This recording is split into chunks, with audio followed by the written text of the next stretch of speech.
James Wilson, who presented India's first budget.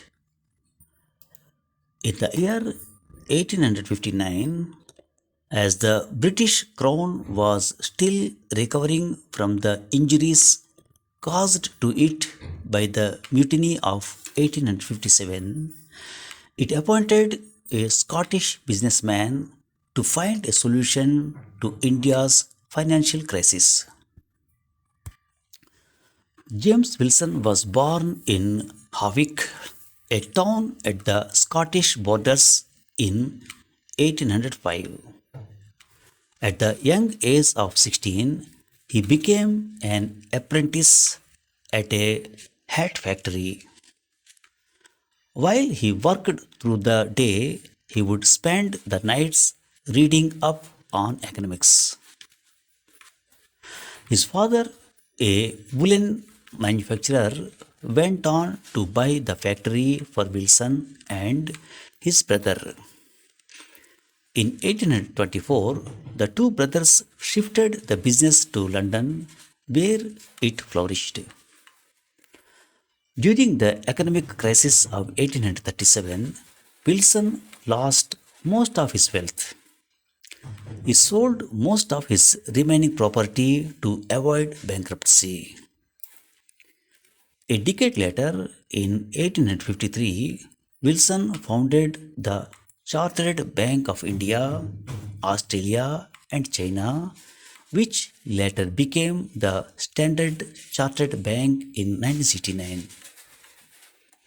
A strong critic of the Corn Laws, which imposed heavy restrictions on imported food and grain, Wilson in 1843 founded The Economist as a newspaper to campaign for free trade.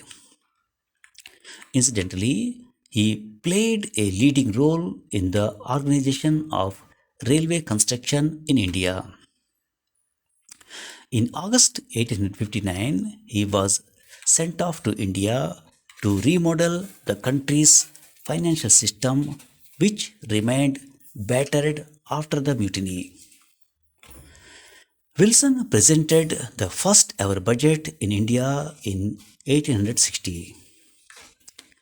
The crisis being faced by the British Empire post the mutiny is well evidenced by the enormous increase in annual military expenses.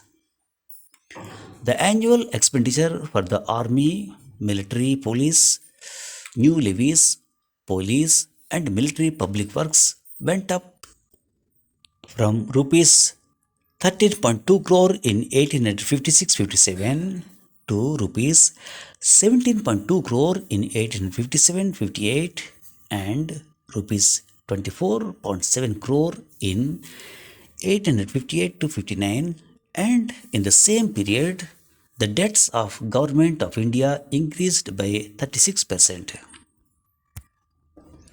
Wilson wrote, reforms become possible only when an emergency arises.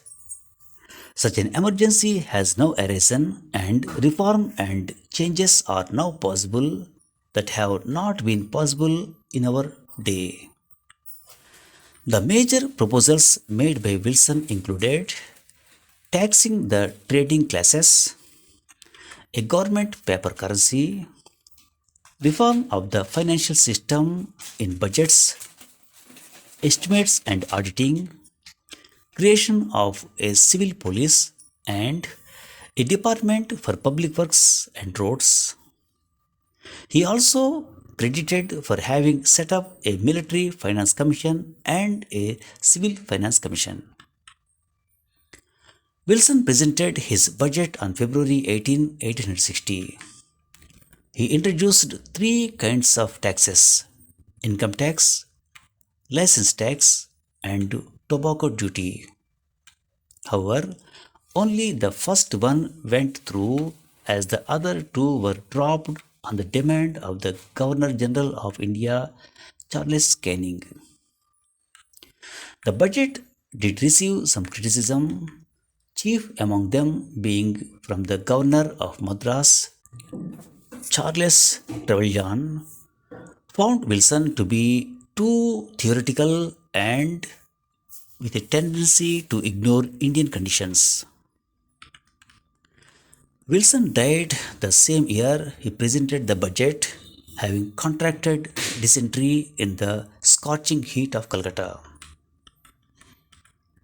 Despite the prominent public role he played in the academic history of India, he was buried inconspicuously at the Scottish Cemetery in Malik Bazar in Calcutta. It was only in 2007 that the grave happened to be discovered by C.P. Bhatia, a joint commissioner of income tax who was researching for a book on India's taxation history. Thank you for listening. Now, some word power. Mutiny means revolt against authority. He was buried inconspicuously. Inconspicuous. Inconspicuous means not clearly visible or attracting attention. Thank you very much.